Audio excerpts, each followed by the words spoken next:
Financial discipline, if you have to explain what it is, it requires, number one, setting clear goals.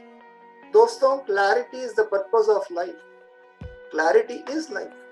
So number one, can you set clear goals? Number two, can you periodically measure the performance? What is my actual versus what is the budget, or maybe even last year, sometimes even the previous period.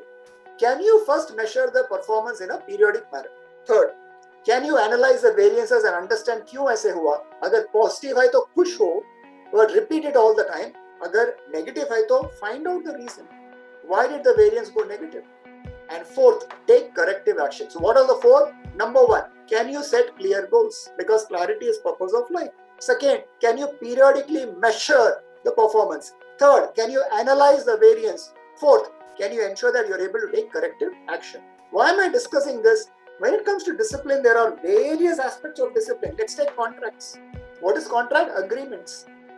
So a good contract management discipline mane kya? It simply means, can I give maximum value to the agreement by generating the best out of it?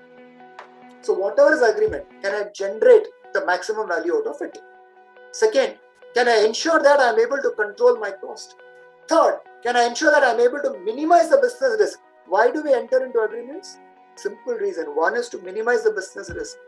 Agar kuch negative ho gaya, the agreement comes into play. Or if some terms have to be, revisited, the agreement comes into play. What I'm saying is that when it comes to contracts also, can you ensure that you're able to get the best out of it? More importantly, can you think of contracts by which you can automate some of the process? Example, have you ensured that all your contracts, there's a pakka data repository, there's a pakka place or an archive from where you can retrieve? I know many of the organizations, they have entered into agreements, kabhi pata bhi nahi chalta hai kaun sa file mein dala hai, kahan save kiya hai. Oh, that's called absolute indiscipline. More importantly, this is very, very important. Can you have a mechanism or a method by which you're able to track and remind the relevant parties about some key dates? Example, renewal. Agar if there is an AMC, when that AMC has to happen? Can you have a method or tracking mechanism to tell the relevant parties about certain contractual obligations, about certain commitments, about certain compliances that need to be done? For example, after some time, maybe another license has to be obtained, or maybe another certificate has to be obtained. Can you ensure that it is all tracked? More importantly, agar automation nahi hai, arey doston, at least in Excel, can you maintain it? It's a manual effort, I understand. But अगर आपको automation नहीं कर सकते हो, आपके पास नहीं है, at least you should do it manually in Excel. The second is purchases. Purchases is very, very crucial aspect of any business. You need to ensure that you're purchasing at the right cost, which means periodically review the contracts with the suppliers, with the vendors, so that you're able to get the competitive rates. Sometimes, if there are many vendors, many suppliers, you can even invite bids from them so that you can get the best value for money by going the bidding process. More importantly, I have even seen that there are certain online marketplaces, there are certain online aggregators who also are able to identify multiple suppliers. So if there are multiple suppliers, use that to ensure that you're able to reduce your inventory overhead. What I'm saying is that when it comes to purchases also, can you ensure that you are able to have the discipline of getting the best rate, you're able to have the discipline of getting the best value for money, you're able to ensure that you're able to identify multiple vendors so that there's a fallback mechanism whenever one vendor, his business collapses. You have a fallback mechanism. You have at least a number 2 or a number 3 to whom you can go. Expenses. We all said expense management is so important.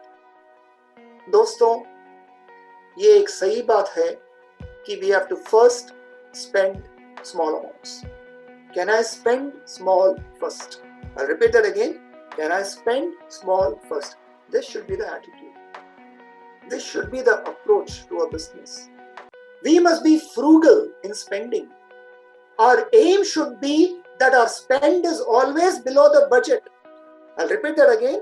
Our aim should be that we should spend always below the budget.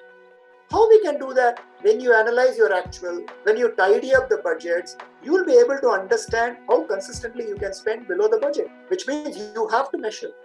You have to measure the performance periodically. The name of the game is to eliminate the unnecessary expenses. When can you do that? Only when you are measuring. Actual versus budget. Actual versus budget. क्यों negative है? क्यों positive? Positive है तो खुशी है. Negative है तो how to ensure that no, it is lesser negative and after some time becomes a favorable variance. Track the spending. What am I saying? Track the spending.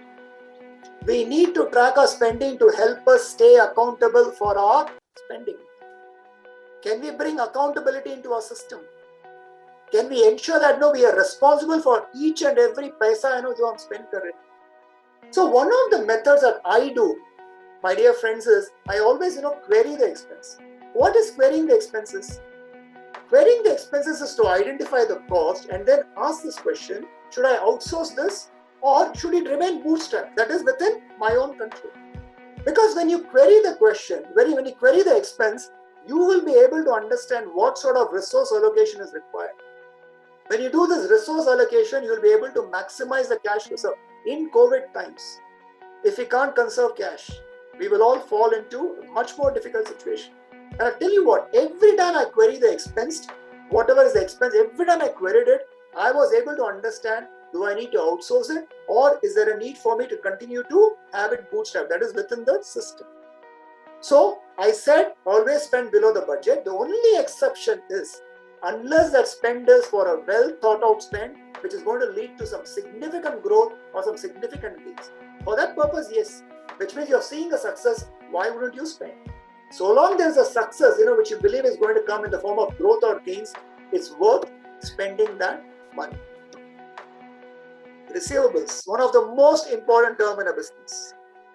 What is receivable? See, receivable is the most important or the substantial aspect of working capital. Why? Because receivables helps us to ensure the right balance between liquidity and profitability. What am I saying? Liquidity and profitability balance. What am I saying? I am telling you that when we sell, we always sell with a profitability in the mind. But trust me, the profitability can be realized only when you're able to realize the money from the customer. Which means profitability and liquidity, the balance has to be right.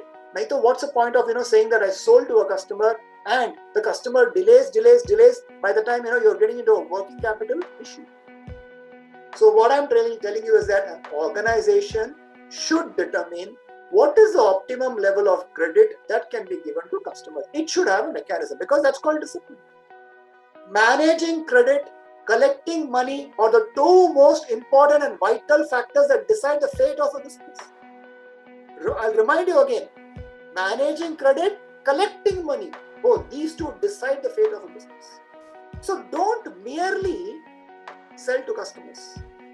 Find good customers to sell. Do your homework. Find out what is their credit worthiness. Will they pay you on time? Are they capable of ensuring that they don't disappoint you when it comes to the payment? So the initial focus should be to build as much transparent and responsive mechanism so that you are able to have liquidity in the business. Which means have greater focus on how fast you can collect. Have greater focus in terms of how can you manage the delayed collections. Have greater focus in terms of what mechanism you have for invoice discounting, factoring, so that you can watch the receivable days. You have to watch the receivable days. Is it 90 days? Is it 45 days? Is it 30 days? What I'm saying is that can you bring it to a reasonable level if it is on the higher side? Because if you don't bring it to the right level of a target, trust me, dosto, receivable management, if not managed well, can be a huge pain. It can be a literal pain to the business. Vendor payments. Just as I said about customers, it's very, very important to cultivate a great relationship even with our vendors. We need to manage the vendors to optimize the terms. What is optimizing the terms? When we are on good terms with our vendors, you know what they do? They even give you at discounted prices, either product or service at discounted prices. When we are taking pride in saying that we pay on time to our vendors, or we can even secure a discount on payment, terms from them, For example, a 2% discount or a 5% discount because we are able to make that payment on time or even an early payment. So what I'm telling you is that, can you standardize your vendor payments? Can you automate to some extent, at least if not all, the vendor payments? And finally, can you ensure that you're able to centralize the payment so that you're spending only the real time that is required to manage your vendors and not spending all the time firefighting, kahan se paisa aane wala hai, kahan se main, doonga. All this firefighting is not worth it. If you standardize, to some extent, if you automate, if you build a great relationship, trust me, it'll be much more easier. And why are we saying all this? Because that is called financial discipline. What is discipline? Discipline is nothing but it is the bridge between the goal and the accomplishment. You want to ensure that you are running your business in a much more profitable way, peaceful way. For that, you need to ensure that there is discipline. What is discipline in terms of vendors? Just manage the relationship.